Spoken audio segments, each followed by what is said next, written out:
Viewers, welcome to my channel Vagdevi's art. ఈరోజు ఈ వీడియోలో కపిల గోవు యొక్క మహత్యం, అదేవిధంగా భోజనం చేసేటప్పుడు దిష్టి తగలకుండా ఉండడానికి ఎలాంటి పరిహారాన్ని పాటించాలో చూద్దాం. ముందుగా కపిల గోవు యొక్క విశిష్టత గురించి తెలుసుకుందాం.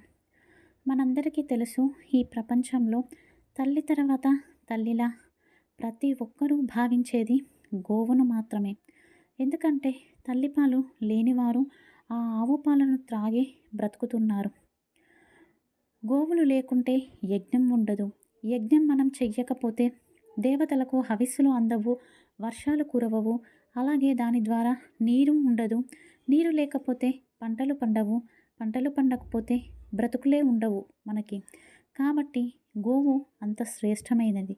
గోవు దానానికి శ్రేష్టం. పూర్వంలో ధర్మరాజు భీష్ముణ్ణి అడుగుతాడు, అసలు కపిల గోవు యొక్క విశిష్టత ఏమిటి అని చెప్పేసి.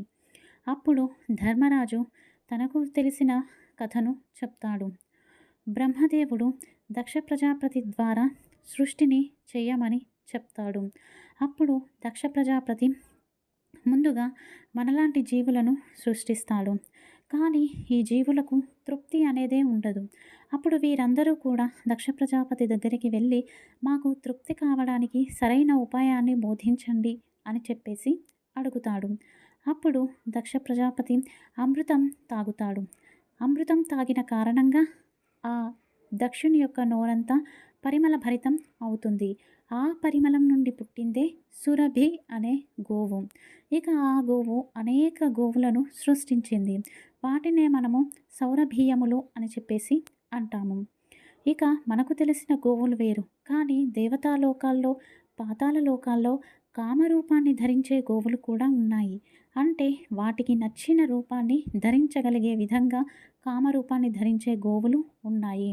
మనకందరికీ తెలుసు, క్షీరసాగర మథనం జరిగినప్పుడు అందులోంచి లక్ష్మీదేవి విషం అమృతం పుట్టినట్లుగానే కామధేనువు కూడా పుట్టింది. దాన్ని ఋషులు స్వీకరించారు. ఇక కామధేనువు నుంచి, అంటే గోవుల నుంచి వచ్చే పంచగవ్యాలను యజ్ఞంలో ఉపయోగించి యజ్ఞాన్ని ఆచరించి హవిస్సులను అందజేసి ఈ ప్రపంచాన్ని సస్యశ్యామలం చేసేవారు.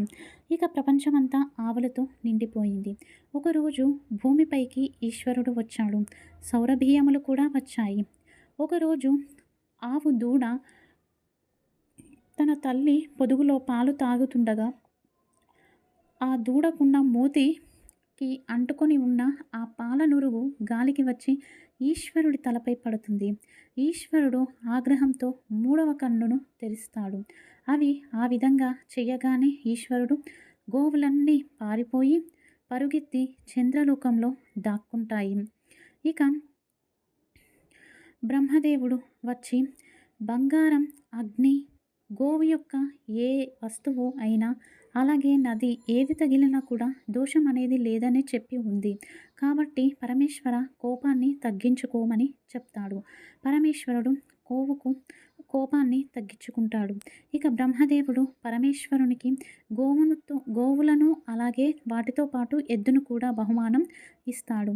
ఇక ఈశ్వరుడు తన జెండాకి గుర్తుగా వృషభాన్ని ఉంచుకుంటాడు. ఆ విధంగా వృషభ ధ్వజారోహుడు అయ్యాడు పరమేశ్వరుడు. ఇక పరమేశ్వరుడు నుండి వచ్చిన కంటి మంటల కారణంగా ఈ గోవులన్నీ కూడా కపిలవర్ణంలోకి మారిపోయాయి. కపిలవర్ణము అంటే పసుపు, గోధుమ కలరు కలగలిపిన రంగు అన్నమాట. ఇక ఈశ్వరుడు ఈ గోవులన్నిటికీ కూడా వరాలను ఇస్తాడు. ఆవుల్లో శ్రేష్టమైనవి, అలాగే దానం చేయగలిగినవి, మిమ్మల్ని దానం చేసినా, మీకు పూజించినా కూడా సకల శుభాలు కలుగుతాయి. అలాగే నిత్యం ఎవరైతే ఈ కథను మననం చేసినా, శ్రవణం చేసినా వారికి సకల ఐశ్వర్యాలు ప్రాప్తిస్తాయి, పశు సంపద చేకూరుతుంది అని చెప్పేసి వరం ఇస్తాడు. ఆవు గనక తనంతట తానుగా వచ్చి మనల్ని తాకినట్లయితే అనంత పుణ్యఫలం అనేది ప్రాప్తిస్తుంది. ఇక భోజనం చేసేటప్పుడు దిష్టి తగలకుండా ఉండడానికి పాటించవలసిన పరిహారం గురించి చూద్దాము.